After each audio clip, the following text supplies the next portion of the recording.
പട്ടി കഴുകണം മോനെ. കഴിഞ്ഞ 1.5 കൊല്ലം വരെ നാടോട്ട് പട്ടിയപ്പോലെ വലിച്ചെടുക്കും. നീ എന്ന് കരുതി എന്റെ കൺമുമ്പിൽ വരൂലെന്ന്? നിന്റെ ആക്സലേറ്ററിന്റെ അഹങ്കാരം അത് ഇന്ന് തീർത്ത് തരണോ ഞാൻ. ഇതാരോടാ സംസാരിക്കുന്നത്? ആശാനെ, കഴിഞ്ഞ 1.5 കൊല്ലം എന്റെ നാടോട്ട് വലിച്ചഴിച്ച വണ്ടിയാണ് ഇത് എന്റെ മുമ്പിൽ കണ്ടെത്തിയതാ. KL32 G32 അതുകൊണ്ടാ നീ ഈ വണ്ടിയുടെ ഇഞ്ചൻ ക്ലീൻ ചെയ്യാൻ പറഞ്ഞിട്ട് ഇതുവരെ ക്ലീൻ ചെയ്യാത്ത? അത് നമുക്ക് ഒന്നും ചെയ്യണ്ട ആശാനെ. എന്ത് ചെയ്യേണ്ടത്? അത് ചെയ്തു കൊടുത്താലാണ് എനിക്ക് പൈസ കിട്ടുള്ളൂ. നിന്നോടിപ്പോ ഞാൻ എന്ത് പണിയാ പറഞ്ഞു? അത് ചെയ്തിട്ടുണ്ട്. എന്താ? ഇതാ നമ്മുടെ അനിയൻ കുഞ്ഞു സാറിന്റെ വണ്ടിന്റെ. എടാ, അനിയൻ കുഞ്ഞു സാർ ഈ വണ്ടി എന്തിനാ കൊണ്ടുവന്ന്? അതിന് കുഴപ്പമുണ്ടല്ലോ. എടാ, അതിന്റെ ക്ലച്ച് ഡിസ്ക് മാറ്റാനല്ലേ ഞാൻ പറഞ്ഞു. നിന്നോട് ആരാ പറഞ്ഞു ഹെഡ്ലൈറ്റ് അഴിക്കാൻ? ആശാനെ, ക്ലച്ച് ഡിസ്കിന് എങ്ങനെ വലിച്ചാ കിട്ടുന്നില്ല. ഇത് എളുപ്പത്തിൽ കിട്ടി. നീ എന്നാടാ ഒരു മെക്കാനിക്കലാവ്? ഞാൻ പറഞ്ഞ പണി ചെയ്യടാ നീ. അതെ സാറേ. ഇടുകൊണ്ട, ഇത് ഞാൻ മാറ്റിക്കോളാം. നീ പോയിട്ട് ഇതിന്റെ ഇഞ്ചൻ അവിടെ അഴിച്ചു വെച്ചിട്ടില്ലേ, അത് ക്ലീൻ ചെയ്യും. ഇതന്നെ എവിടുന്ന് അഴിച്ചത്? എന്തായി വണ്ടേ? പിന്നെ എല്ലാ പണിയും കഴിഞ്ഞിട്ടുണ്ട് സാറായില്ലേ? സാറേ, ഒരുപാട് വണ്ടി തിരക്കാണേ. അത് ശരി. പക്ഷെ ഇക്ക പറഞ്ഞു കഴിഞ്ഞാ പിന്നെ സമയത്തിന് എങ്ങനെ തരാണ്ടിരിക്കുക? അല്ല പന്റെ അടുത്ത് തരണേ. പിന്നെ എന്താ ഈ പണിയൊക്കെ നമ്മള് വിചാരിച്ച പോലെയല്ല. ഈ കറുത്ത പുക എങ്ങനെ വരണം എന്താ അറിയോ? ഇഞ്ചൻ ഓയിലേ മാറ്റാണ്ട് ഇങ്ങനെ കുറുകുറുന്നായി കട്ടായിട്ട് ഇഞ്ചങ്ങട് സ്റ്റക്കായി. മാറ്റിയില്ലേ? മാറ്റി. ഇഞ്ചൻ ഓയിൽ മാത്രല്ല മാറ്റേണ്ടി വന്നേ. ആ ബെയറിംഗ് ഒക്കെ സ്റ്റക്കായി. അപ്പൊ ബെയറിംഗ് ഒക്കെ മാറ്റേണ്ടു. നന്നായി. ഇതിലത്തെ ഒന്നും ഉപയോഗിക്കാൻ പറ്റില്ല. എല്ലാം പുതിയത് മേടിക്കരുത്. അത് നന്നായി. ഇപ്പൊ ഇഞ്ചൻ പണി മുഴുവൻ കഴിഞ്ഞ് പുതിയ ഓയിൽ ഒഴിച്ചു. ഇനി നല്ല പുകയെ വരുള്ളൂ. ഇനി പുക ടെസ്റ്റിന് ഒരു പ്രശ്നം ഉണ്ടാവില്ല. കുഴപ്പമില്ല. അപ്പൊ സാധനങ്ങൾക്ക് മൊത്തം 4000 റുപ്യ. 4000 റുപ്യ? അത് സാധനങ്ങളുടെ മാത്രമേ പറഞ്ഞിട്ടുള്ളൂ. 1200 റുപ്യ പണിക്കൂലിയും വരും. 5200 റുപ്യ വരും. ഇതിപ്പോ ഇക്ക സ്ഥിരം വരുന്ന ആളായോണ്ട് 100 റുപ്യ കുറച്ചോ. 5100 റുപ്യ തന്നാ മതി. ഇതെന്തപ്പ ഈ ഒരു വണ്ടി ഞാൻ ഈ 5000 റുപ്യ എനിക്ക് തന്ന് കൊണ്ട ഇത് കൊടുത്ത എന്ത് കിട്ടും? ഒരു 5500 ഞാൻ ആടാക്കി തരാം. എത്ര? ഒരു 5500. 5500. അതിൽ 5000 റുപ്യ നിങ്ങൾക്ക് ഇപ്പൊ തരണം. 500 റുപ്യ കൂടെ അട്ടിക്കാളി. ഞാൻ ഒരു ഓട്ടോറിക്ഷ വിളിച്ചാണ്ട് അതെന്തറിയോ, ഇതിപ്പോ ഒരു 5 കൊല്ലത്തിന് ഇനി നോക്കണ്ടേ? എന്ത് നോക്കണ്ടെന്ന്? വണ്ടി ഓടിക്കാൻ നോക്കണ്ട? അതല്ല, വണ്ടിന് റിപ്പയർ ഒന്നും നോക്കണ്ട. നല്ല കണ്ടീഷൻ ആയിട്ട് ഓടിക്കാം 5 കൊല്ലം.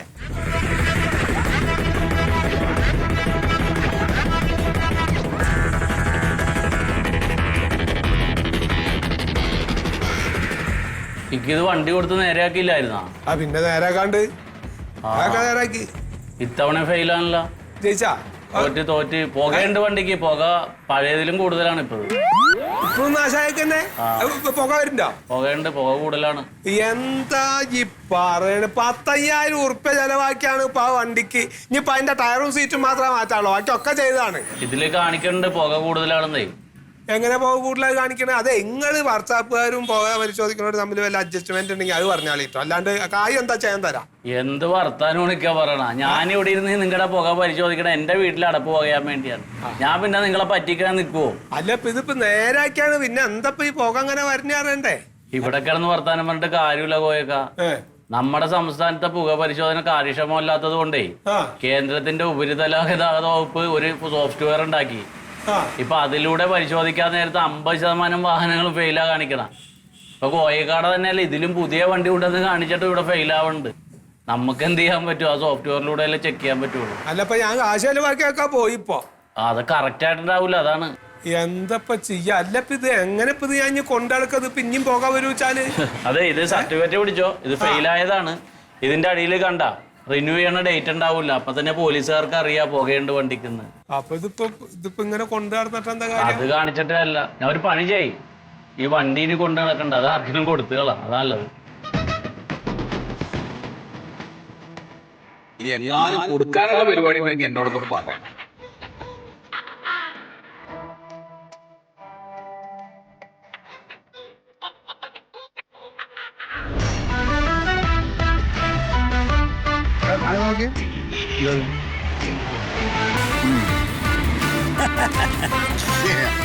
ഇങ്ങനത്തെ കാണല്ലേ?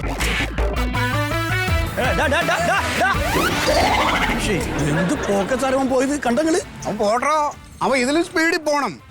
കാര്യമുണ്ട്. ഇവൻ ഇങ്ങനെ പോയാലേ ആംബുലൻസുകാർക്ക് പണി കിട്ടുള്ളൂ.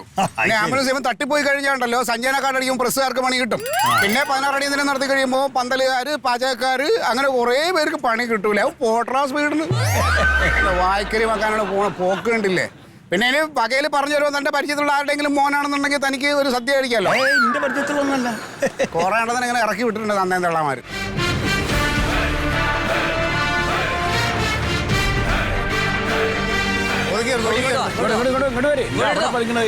ആ വണ്ടി നമ്മൾ നേരത്തെ ചെക്ക് ചെയ്താ അതിനെ വിട്ടു. അത് നമ്മൾ അങ്ങോട്ട് പോയപ്പോൾ നോക്കിയതാ.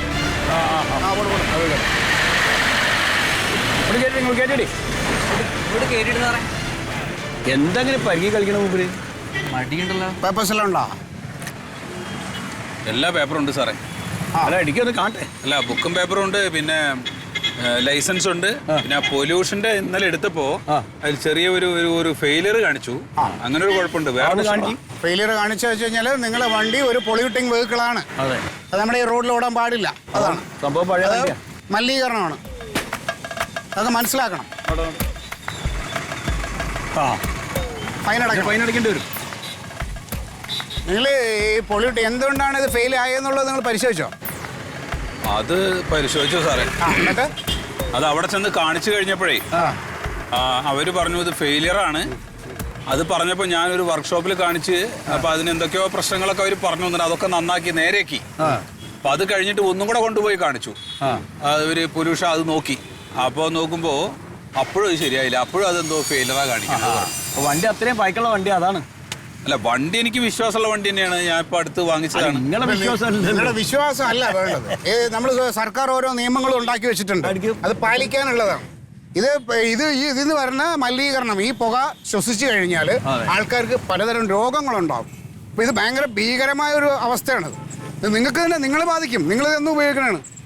അല്ല സാർ മാറ്റണം. അതിന് ഫൈൻ അടച്ചിട്ട് പോയിക്കോളി. 1500 കൊടുത്തേക്ക്. ഓ ഫൈനൊക്കെ എന്തായാലും ഞാൻ തരാം. ഫൈനൊക്കെ എന്തായാലും അടക്കണല്ലോ. പിന്നെ ഒരു കാര്യമുണ്ട് സാറേ. അതെ, കയ്യിൽ പൈസ ഇല്ല അല്ലെങ്കിൽ പെറ്റി കുറച്ച് തരണമെന്ന് പറയാനാണെങ്കിൽ അതൊന്നും വേണ്ട. പൈസ അടയ്ക്കും. ഗൂഗിൾ പേ നടക്കൂലേ? അതൊന്നും അല്ല. അതായത് ഇപ്പൊ ഈ പുതുതായിട്ട് ഇറങ്ങുന്ന വാഹനങ്ങൾക്കൊന്നും ഈ പിന്നെ പൊല്യൂഷൻ സർട്ടിഫിക്കറ്റിന്റെ ആവശ്യമില്ല. മലിനീകരണം ഇല്ലാത്ത രീതിയിലാണ് അതിന്റെ ടെക്നോളജി. അപ്പൊ അതല്ലാത്ത പഴയ വാഹനങ്ങളുണ്ടല്ലോ, ആ പഴയ വാഹനങ്ങളിൽ ഇത് നടപ്പിലാക്കണമെന്നാണ് കേന്ദ്ര സർക്കാർ പറഞ്ഞിട്ടുള്ളൂ. ഇത് ഇവിടെ സ്റ്റേറ്റ് ഗവൺമെന്റ് കേട്ട പാതി കേൾക്കാത്ത പാതി എല്ലാ വാഹനങ്ങളിലും ഇത് നടപ്പാക്കുക. അപ്പൊ അത് കാരണമാണ് ഇപ്പൊ എന്നെ പോലുള്ള ആളുകൾ കുടുങ്ങിയത്. അല്ല നിങ്ങൾ കൂടുതൽ ഡയലോഗ് അടിക്കാൻ നിങ്ങൾ പൈസ കടിക്കും. അതെ, പൈസ എന്തായാലും ഞാൻ തരണല്ലോ.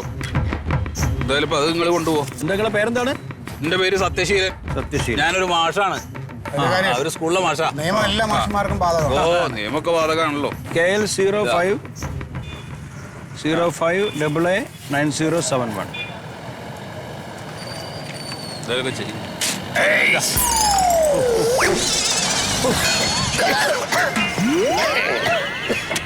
സാറേ, ഇതാ കേന്ദ്ര സർക്കാർ പറഞ്ഞത് ഇതുപോലുള്ള പഴഞ്ചൻ വാഹനങ്ങളിൽ ഈ വക പരിശോധനകൾ നടത്തണമെന്നാ. പേപ്പർ കൊടുക്കും. വണ്ടി എടുക്കും. എന്റെ തൊപ്പി എടുക്കും.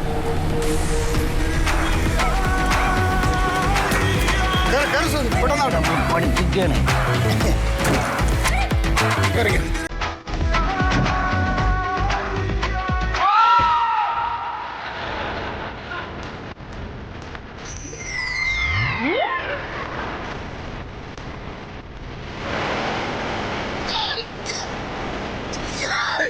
അയ്യോ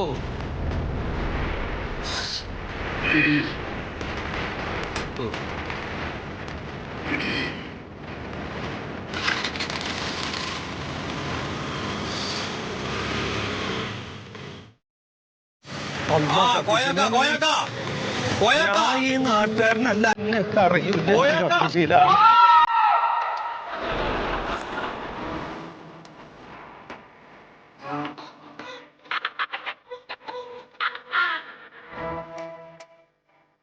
വണ്ടി എന്റെ തലയിലിട്ടിട്ട് വിളിവിളി കേൾക്കാണ്ട പോവാണ്. ഊരിട്ടന്നിട്ട കാക്ക. ബുദ്ധിയുള്ളവർ ഈ കാലത്ത് ഓട്ടോ വാഹനമാകണോ? പെട്രോള് പെട്ടു അത്ര തന്നെ. ഇനി ഈ കാലത്ത് ഏറ്റവും നല്ലത് കേരളത്തിൽ സൈക്കിൾ. മറിമായത്തിന്റെ ആരംഭം മുതൽ ഇതുവരെയുള്ള എല്ലാ എപ്പിസോഡുകളും നിങ്ങൾക്ക് മനോരമ മാക്സിലൂടെ ഫ്രീ ആയിട്ട് കാണാം. അപ്പൊ കാണാൻ മറക്കണ്ട. ചിരിക്കാം, ചിന്തിക്കാം. മറിമായം.